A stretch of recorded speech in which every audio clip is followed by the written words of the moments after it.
My copy of Spare. It remains by my bed at home, covered in cobwebs. Never did quite open it up. No, actually, I did read Spare. It was a good read, actually. Did you? It's a very good read. It's well worth reading, I'll tell you. A load of old rubbish, but it's good.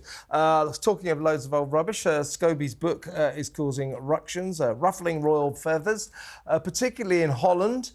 Where apparently the alleged royal racist, who didn't do anything racist if he or she even exists, speculating on what colour a baby might be if they've got mixed-race parents. That's not racist, but people seem to think it is. But anyway, a royal personage has been named in the Dutch version of his book. Apparently one was named and one was sort of vaguely named, whatever. There's thousands of them, apparently. But yeah, how did it end up in this book? Because he's like, well, I didn't write it in there. I don't know how it ended up in this sort of first edition preview. But you know what? But you know what he originally said, or what was originally being said? Well, it was a translation problem. Well, what is the translation of Alex Phillips into Dutch? I'll tell you what it is. It's Alex Phillips. So that it's not a translation problem, whatever it is. Alex Screwdriver. Yeah, that's not the point. Stop detracting from the fact. Now, the point is, Sarah Vine's got a very good piece in the Mail where I think she hits the nail on the head. She says that unless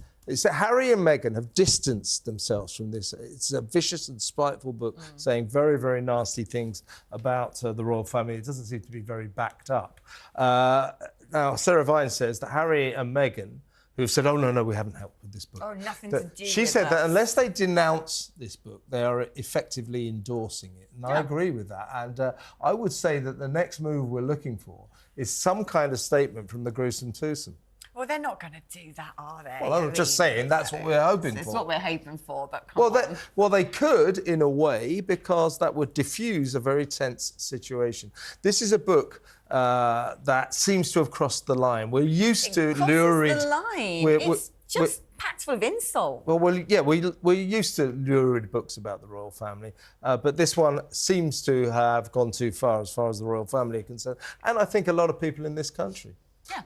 Absolutely. As I was saying this morning, I think we should dust off the cobwebs inside the deepest cells of the Tower of London and remind the world that there is still such a thing as treason. Indeed, indeed. So, Candice, have you got your copy of Endgame yet? Oh. Are you looking forward to reading it? Oh, I don't know. I mean, just Omid Scobie, there's something about him. I mean, you can tell he's revelling in the controversy. Absolutely. It sells books. Loves it. It does, absolutely. There's like a little industry now, which I'm sure Kate and Harry and William never foresaw. You know, they thought that they were going to, you know, become the prince and princess and everything was going to go smoothly, and then in came Harry and Meghan and it's just totally destroyed everything for them.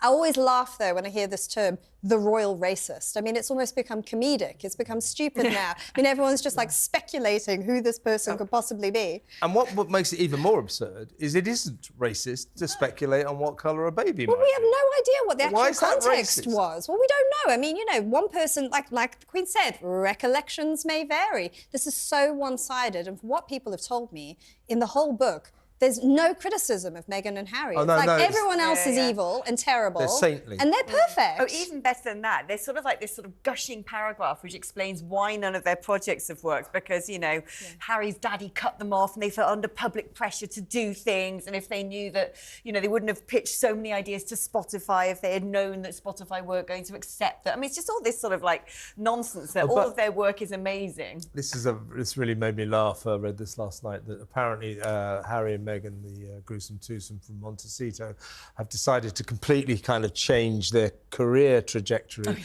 And the reason for this is they were shocked and stunned by how many of their rubbish ideas Spotify turned down. So they're realising that just because it's them, it doesn't mean it's a good idea. I mean, this is for Netflix. One of their ideas was, you know that thing, Emily in Paris? It was, let's do Emily in Paris only with a bloke. What? That was one of their ideas. I mean, their idea of an idea. I mean, Did you hear the guy from Spotify? I mean, he said, one day I'm going to get drunk and I'm going to tell you all the ideas that were pitched to me by Harry and Meghan. And someone get that man a bottle of Baileys right now. But it was like, he's like from the opposite end of the spectrum to them. I mean, this is a guy who's kind of made it himself, works really hard, understands that to actually be a successful podcaster or filmmaker, you need to work at it. You need to have specialty in it, and you can't just waltz into it. Yeah, I think his name was Bill Simmons, and he called the couple a pair of. It's a family show, so I'm going to edit this effing grifters. Anyway, so we are asking, given their links to Omid Scobie, should Harry and Meghan publicly condemn his new book, which of course has been so scathing about the royal family? So we'd love to hear your views on that.